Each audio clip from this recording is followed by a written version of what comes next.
Well, good afternoon, everybody. This is Zachman, Zach, founder of BeMen, and you know what time it is. It's Friday afternoon, and it's Facebook Live time at Danny's studio. And sitting to my right is a gentleman I've known for years, but maybe for the BeMen community, you're meeting for the first time. Kirk M. Samuels, how the hell are you, brother? Man, if I was any better, I'd be you.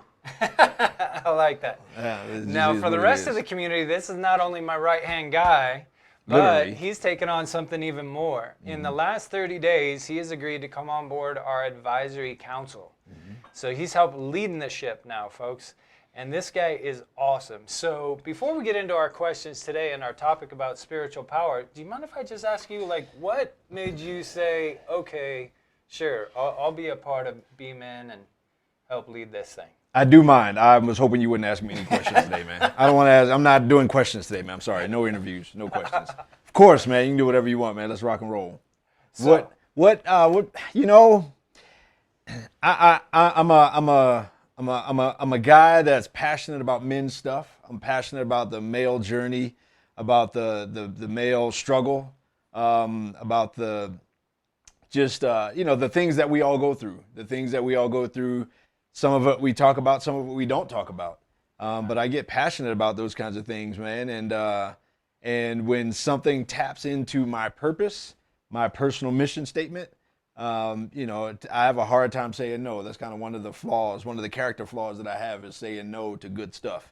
And so, when you and I talked at Starbucks, man, and you presented the whole idea, the whole concept, and basically kind of put it out there to me, I was too stupid to say no. I mean, had to say yeah, man. We're happy you said yes, and the community is going to benefit. And by the way, since Kirk brought it up, that there's stuff we talk about, but guys, we know, right? We know.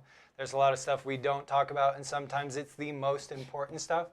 The guy to my right has got courage and bravery like I've never seen, because he's talking about that one thing a lot that nobody wants to talk about. You mind if I go there for a minute? You can do whatever you want, man. He's been teaching a course on pornography addiction.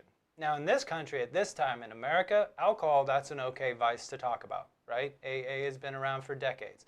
And since the drug wars of the 1980s, we can talk about drug problems and the vice there as well, or addictions. But I'm telling you what, gentlemen, pornography is still that no-no thing that nobody wants to talk about. And honestly, I've had my own troubles with it. I've attended his 6-week course, and it is incredible. So I appreciate you doing what you're doing. Hey, man, we all have a superpower. We do. We all have a superpower. We all have a gift, and we all have a purpose. And when we tap in, I think one of the, I heard the quote before, it's not mine, but it's, the two best days in our life is the day we were born and the day we figure out why. And why we were born. And, when you tap into that purpose, when you tap into that gift, whoever that is, man, that's something that can change the world, and that's just my way of changing the world. I use vulnerability. I'm not the guy to just say, just stop. I'm not the guy to just, kind of bypass the reality of life, and I get it. I mean, 30 of the first 40 years of my life, man, I was hooked like not many others. And so everything that I do in that realm comes out of that. It comes out of my vulnerability. It comes out of my transparency, and it comes out of my experience. I was sleeping in the back of my car, man, and beginning to plan out and step out my suicide. And that was after my second failed marriage, after a career loss, after so many things, completely as a result of just that one vice that I had in my life. And so it doesn't get any more bottom rung of the ladder than that. And then, after I stumbled on, was inspired to or led to this the path out, man, I was like, I gotta see who else could benefit from this. And it turns out 40 million men in America could benefit from that. It's a smallish problem. Small problem. It's a small problem. I think it's probably one of the most influential issues, or one of the most I don't know the right word I'm looking for, but probably one of the most influential kind of forces, if you will, in our culture, just in terms of the ramification of things that it impacts and affects. But at the same time, it's one of the things we don't talk about. And so I generally tend to talk about it pretty openly. Yeah. I'm at this point, I just kind of go there. And so, yeah. So, I mean, that's another place that my gift kind of surfaced, my superpower, my Yeah. Avenger power. I like it. And I just use it there, man. And then however I can, it's greater than that, but however I can, kind of contribute to the world, I'm ready to do that, man. Thanks for doing it. Thanks for picking that up. No doubt. So, gentlemen, by the way, since we just tapped into one of those taboo subjects, I will tell you I have attended Kirk's 6-week course, and it is phenomenal. And I learned things that I didn't know, and I had been studying it for a while. So if that is something that you're dealing with, that or another vice that might be creating a little bit of blame, a little bit of shame, a little bit of guilt, a little holding you back from being the beautiful Avenger person you are and your superpower, don't be shy, right? Now, that doesn't mean you got to come be on the stage with me and announce it to the universe. But whatever is the right way for you, just take that next baby step in your 10,000-mile journey to heal yourself. So since you mentioned superpower, that's a good segue, brother, because we're talking about spiritual power today. Yeah. So for you, what does spiritual mean? Because, this is this big overarching label that we use like all the time in America. What for Kirk M. Samuel, what does it break down to? We are holistic beings. We're not one-dimensional, not even two-dimensional. I mean, multi-dimensional, 3 or 4 even deep. And so part of who I am, part of who we are is a physical being. Sure. And I mean, that's very tangible, and that's pretty easy for us to see. When we cut, we bleed, right? And it's pretty, it's pretty self-explanatory. But there are other parts to us, whether it be our emotional, whether it be our mental, the soul of who we are, and even then to the spirit of who we are. There are parts of us that are tangible. There are parts of us that are intangible. There are parts of us that we can't just see with our senses or with our eyes or whatever. And so when it comes to the spirit being that we are, I've heard this before too. I might be stealing this from you, that we are a spirit being kind of walking a human journey. Yeah. And so the spirit of who I am, is connected to my divine. And the spirit of who I am is where I feel like I get the intangible power that I have. When I walk into the room, I'm a thermostat. I'm not a thermometer, right? And what do you mean by that? I'm a Break that thermostat. When I walk into the room, my purpose, my calling, and I don't believe it's exclusive to me, but is to change the temperature in the room, to set the temperature in the room, not to respond and react to the temperature in the room. See, how often do we walk into the room and we say, "Oh man, I don't like this, I don't like that, and that place sucked or whatever. I don't like that person's house or this whatever." When we walk into the room, man, we're supposed to set the tone. When we walk into our homes, when we walk into the room, somebody should say, "I'm glad he's here." I like that. Somebody should. Like when you walk into the room, there should be a reaction in the room to your presence. Ooh, and when you leave a room, there should be a reaction to your lack of presence. We should leave the world better than we find it. We should leave a room better than we find it. I should leave you today better than I found you, right? I mean, because I'm expecting to live out a thermostat kind of mentality.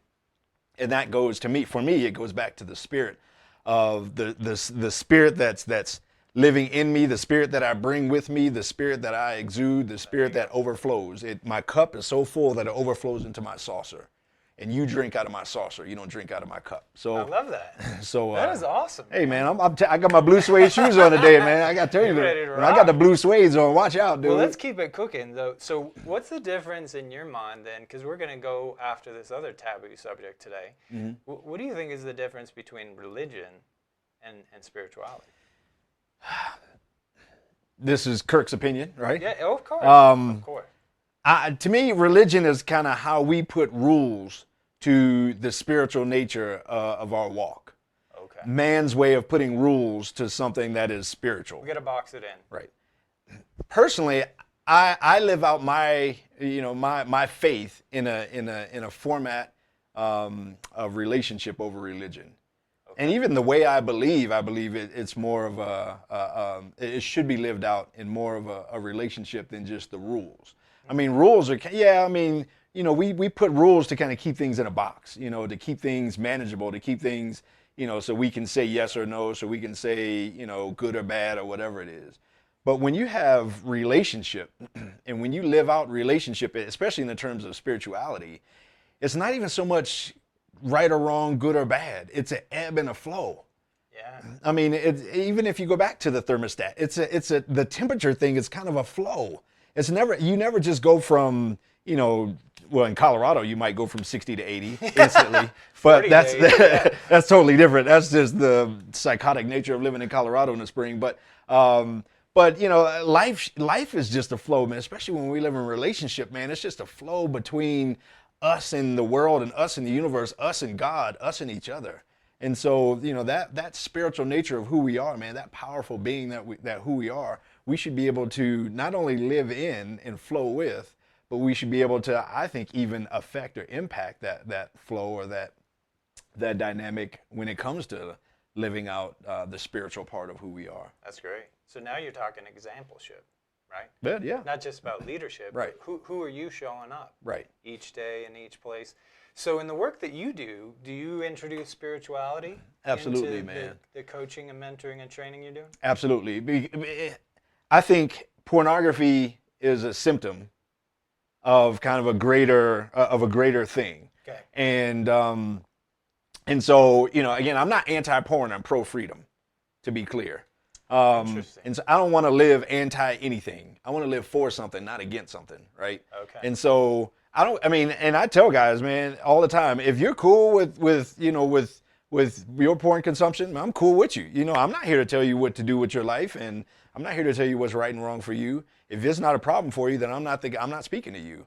Yeah. And so kind of as I teach and as I kind of help guide guys in the context of getting free from that, I recognize that, again, I look at everything kind of through the lens of my experience. And for me, it was a physical thing. Yeah. For me, it was a mental thing. Okay. For me, it was also a spiritual thing. Okay. It was a holistic struggle. It was a holistic battle. It was a holistic journey that I was on. And so to address it on just a physical level is not really, that never really did it for me. That's playing nice. That is. I mean, you can, there are Navy SEALs that are hooked on porn. I mean, I don't know them all, but I mean. So you can have a superpower and still have a vice. Absolutely. And if it was just a spiritual thing, there wouldn't be pastors that look at porn. Amen. And every statistic that I've seen says that, that there's a great number of people that are in ministry that struggle with that. So it's one of those things that, that I don't look at just from a one-dimensional perspective. So I absolutely introduce spirituality. I introduce the spirit man into the journey, into the whole class, into the whole process of it all. Now, knowing that that's kind of a hot button topic, right? Like Mm-hmm. It's probably pretty well known for a lot of people that big organized religion is on the down slide. So in the coaching and mentoring and training that you're doing, are these men receptive to spiritual guidance? Yeah, because I don't speak about and I don't teach religion. Right.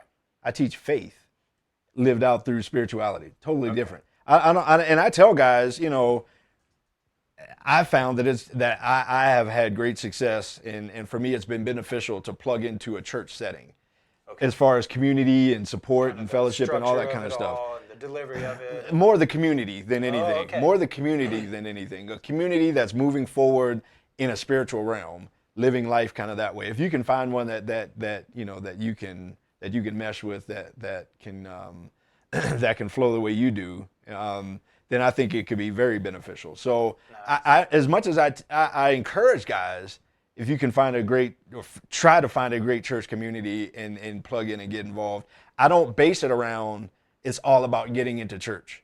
Because quite honestly, I mean, I've had as many bad church experiences as I've had good. Sure. I mean, I've been run out of churches in the past. I've been ostracized. Yeah. I mean, man, I got kicked out of a Christian youth group, man. Oh, man, that's a whole nother story. When I was little, man, I was like in middle school or something like that, man. I got kicked out. That sounds like that's Jordan-esque. Dude, I'm telling you, man. Kicked off his high school basketball team before he came a Hall of Fame. I'm telling you, man. But so yeah, they didn't see your superpower. They didn't know. They didn't see it. They couldn't see it. Yeah. It takes vision to be able to see some things, and some people don't have vision. There you go. But so yeah, to me, I don't teach or I don't preach or I don't point people towards religion. I point people towards relationships. So you're not sermonizing, scolding, No. shaming. Oh, no. Hell no. Let's just be real. No, I don't. I mean, it's about relationship, because if a guy is struggling with pornography, there is a relationship problem. And that relationship problem exists on many different levels: relationship with himself, relationship with those around him, relationship with those above him, with those, a relationship in all parts of who he is. And so some empathy and some nurturing and some guidance would help that guy out. Absolutely. And sometimes that relationship is kicking a guy in the butt. Sometimes we as guys, we need a kick in the ass. You know what I mean? Accountability. It just is what it is, man. And I need that sometimes. I mean. So do you think in America right now that men like you and I and the rest in our community working on their spiritual power is an important thing then? If you're not, you're missing a dimension of who you are. That's like being you want to be a great NBA player, but you never practice free throws. Wait, are you telling me I can't be a good football guy and a quarterback if I don't throw the football? Well, there you go. I mean, if you want to be a great quarterback, but you don't do any footwork, practice, I'm not going to work on my form. Okay, you could be a great guy. You could be a leader. You could be, Tim Tebow, not have a great long career because your form is terrible. Yeah. Or at least based on what people saw and all that kind of stuff. And so it's an aspect of your game that you got to work on along with all the other ones. Whole game. Dude, you can be in the gym all you want, and that's great. And I encourage that. I go to the gym. The physical part is important. But if you just work on the gym part of you, and if you just, I'm just going to be a studly, bulked up, beefed up meathead. I'm Gold's Gym. No emotional strength, no spiritual And then you power. walk out of the gym, and then what? And then what? Great, you have power in the gym. Right. But do you live in the gym? Right. Some guys do. Some guys hide in the gym. Some guys hide in the gym. Right? Is that who you want to be? Right. And maybe if that is who you want to be, and if you want to be a gym rat, you want to be there, and you want to own a business in the gym, and that's okay, cool. More power to you. We'll accept you, but you might be leaving something at the door. Most guys don't. Most guys don't live in the gym. Most guys don't have families in the gym. Most guys don't work in the gym. Most guys that's part of who they are. And so, point being, you can work on that part of you, but if you don't work on all the other parts of you, then you're missing something in your game. You're missing something in what you bring to the room. So as we wrap up today, one of the things I like to do is tap into, do you think, is there a myth, right, or a misunderstanding about spiritual power that you've discovered that you could share with our community of men? Yeah, I mean, I think, first of all, just the idea that you are a spirit being, that we are a spirit being. Accepting that and just not even fighting that, and just accepting that that's part of who I am. Like when I wake up in the morning, I'm all of these different things, and that's part of who I am.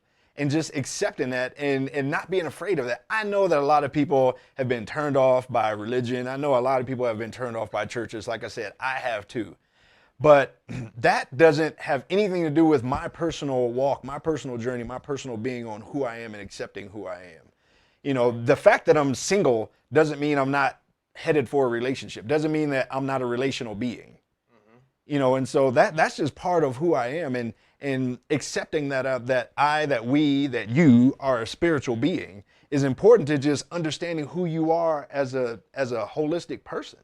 Nice. And also understanding that you have a superpower that is beyond just your physical power. All of us have diminishing physical power.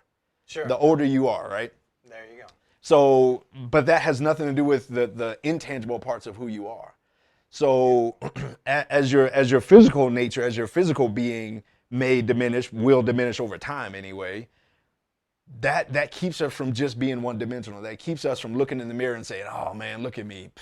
Then I mean, I'm nothing. No, there's still parts of you, man, that when you walk into the room, man, you still carry that. You still bring that, and that's why the greats are great. The greats aren't great just because they can do one thing over here. The greats are great because they can do this, they can do that, they can do all these other things. They've worked on it all. Absolutely. Well, guys, thanks for checking in today, men and women, because our community has grown to almost 700 people, and that's 70% men and 30% women. And why would we have women in our community? Because we want them supporting us, gentlemen. It's not behind every great man stands a great woman, it's beside. And just so that you know, if this is your first time checking us out, I want you to know something. This is not a faith-based organization, okay? So we're not preaching, we're not sermonizing, we're not converting, we're not doing anything. We don't have anything to sell. When we talk about spiritual power, it's just what my man Kirk was breaking down. It is a part of who you are as a human being. And so to ignore that, we're not trying to tell you what your spirit should look like. We're just trying to tell you don't ignore it. So I want you to know that. Now, the next thing we're going to tee up before we get off here today is a couple of plugs. So coming up the second Wednesday, June 12th, 6 to 8 p.m. is the next in Denver, Beers, Bros, Bucks. As my man to my right says, we all get together to imbibe from time to time a beverage of our choice. And men, what do we tend to do? We go an inch deep and a mile wide. How about if you tried out going an inch wide and a mile deep? Just let your noodle bake on that for a minute. And then this is all prepping us for June 29th, 9 to noon at the Solomon Center in Northwest Parker. The man to my right will be the MC, the master of ceremonies, the chief in charge. It's going down. And we're going to have 5 guys break down the 5 pillars of male wellness. And you're going to be astounded at how simple it is to be a great man in this world at this time. So never forget, let's all go out there and be extraordinary.